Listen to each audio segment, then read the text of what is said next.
So the first article I wanted to take a look at is entitled Anti-LGBTQ Group, Overturning Marriage Equality is Now Clearly Within Sight, quote unquote. This is by Beth Stoneburner on the Friendly Atheist website. So let's give the article a read and see what it has to say. If Amy Coney Barrett is confirmed to the Supreme Court, it's beyond apparent at this point that long-standing precedents will be overturned, at least in practice, if not in law. Abortion rights will be severely curtailed, voter suppression will continue, and religious freedom will always win out over LGBTQ rights. Even marriage equality is on the chopping block. And even if Barrett won't say that out loud, one anti-equality organization feels very optimistic about the future.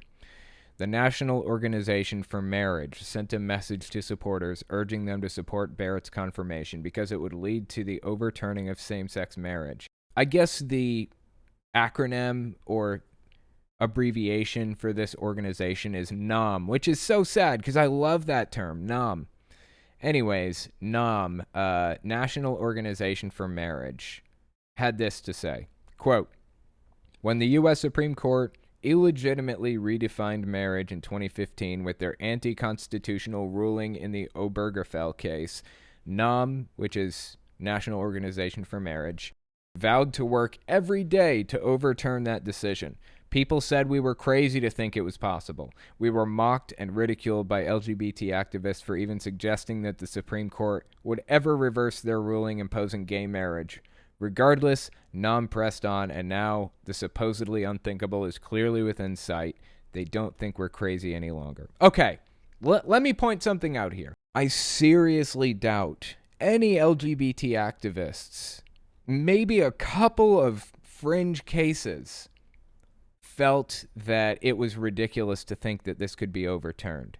The moment gay marriage was legalized, tons of LGBT couples went and got married immediately because they knew that this was a sensitive social issue that was on a high precipice and could be taken away any second. They wanted to be married before it was undone. Nobody thought that it would be impossible to undo it. I'm guessing the LGBT activists to which they're referring probably felt that this group was crazy, by their words, quote unquote, because it's insane to think that it's wrong for two consenting adults to get married if they want to.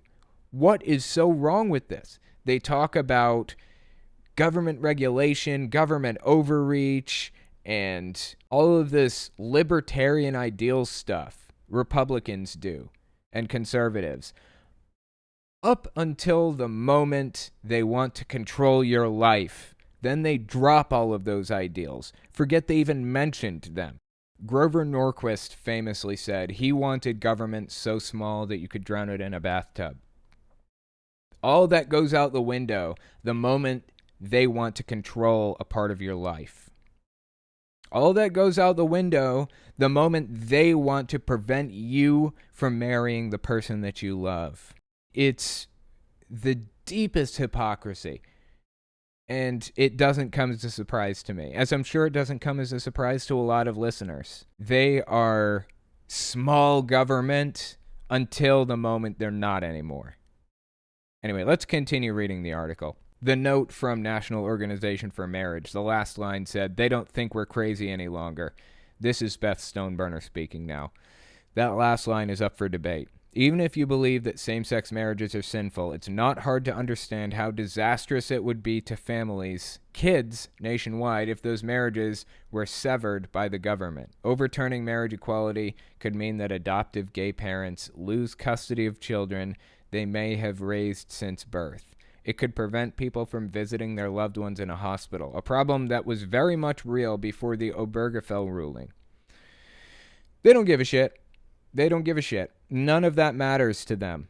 The lawmakers, the Republican lawmakers that want Obergefell overturned so that gay marriage is illegal again, they don't fucking care. They are more than happy to make that sacrifice. They're more than happy to sacrifice children's mental health, mental well-being, and the physical well-being of how many people across the country, between 2 and 10%. They don't fucking care. They're more than willing to sacrifice it to get what they want. Regulation into your life. Back to Beth Stoneburner. Overturning marriage equality could mean same-sex partners losing health care coverage through their partner's insurance, which could be even more devastating if one partner is dependent on the other for coverage of insulin, chemotherapy, or COVID care. It could mean their partner is no longer able to make medical decisions on their behalf if they're incapacitated. It could mean not inheriting Social Security benefits. You'd think the people who routinely claim to support family values, quote unquote, would be less eager to break those families apart. Yet here they are, boasting about the possibility. SCOTUS has the responsibility to make decisions that benefit Americans. That's about to end. Here's my take on it. Marriage has a lot of value in the United States.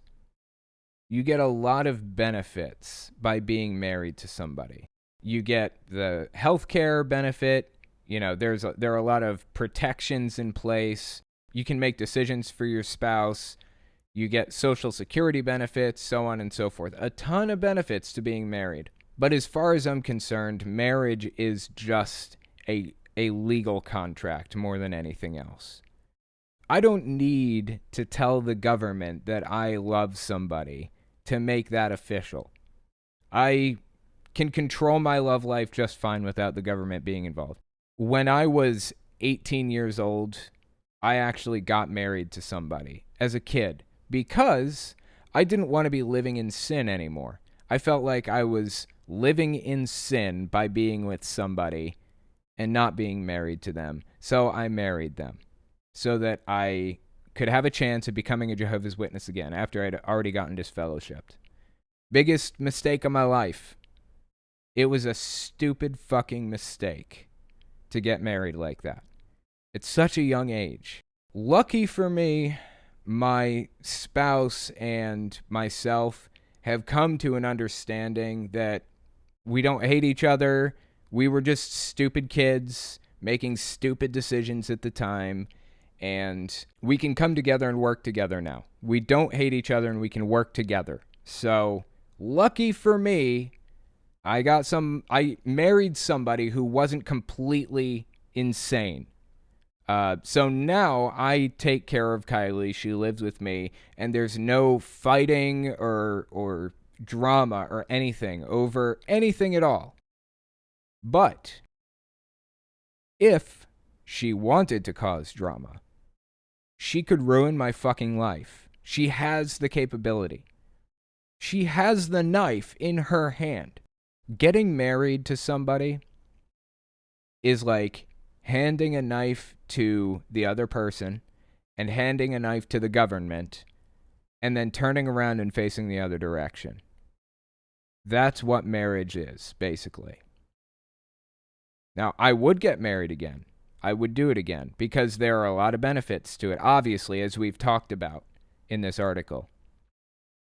But make sure it's the right person because it can end really badly if it's not. Zolfner, I'm bi. I'm not worried about being able to marry a man. A government that can give you everything can take it away. Give the power to the states. It's interesting that you say it, that you phrase it that way. The Constitution should be viewed as a permission slip. What is the government allowed to do? You have unlimited rights.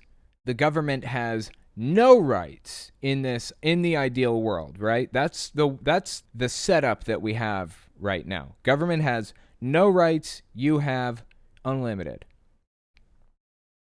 Every law that exists on the books was paid for in blood. It's there because somebody had to learn the hard way that you shouldn't do that or you should do this. For example, not driving sober. Trying to phrase this in an ad-friendly way. Not driving sober. That wouldn't have to be a law on the books if it hadn't been a problem. So the government has to limit our rights. They have to prevent that from happening for public safety reasons. What you said here A government that can give you everything can take it away. I don't expect the government to give me gay marriage. I expect that right inherently. The government should have no place to dictate to me who I'm allowed to marry. That is government overreach, pushing down their boot on my neck. The states shouldn't have any say in this either. Why does the state or the federal government have any say in who I marry? They shouldn't be involved in my love life at all. If I want to marry another man, I should be able to do that. Of course, I'm not gay, but still. There should be no conflict here. They shouldn't have... I'm not putting that in their permission slip. What are they allowed to regulate? That's not in the list. That's not okay with me. As I was saying, the Constitution is a permission slip. What is the government allowed to do and not allowed to do? They violated that permission slip and taken more rights than they were allowed to. A lot more. Zolfner, I agree. I don't need a government to approve of my love, but if it comes down to it, get a power of attorney. It's a lot more complicated than that. Marriage controls a lot more than just power of attorney type of situation. There's a lot more involved in the benefits that come with being in a marriage. You're basically a family member now. Also, Social Security benefits, healthcare benefits, so on and so forth. There's just a lot to it. And the dynamic between you, the other person, and the children that you have is different if you're married. So it's complicated.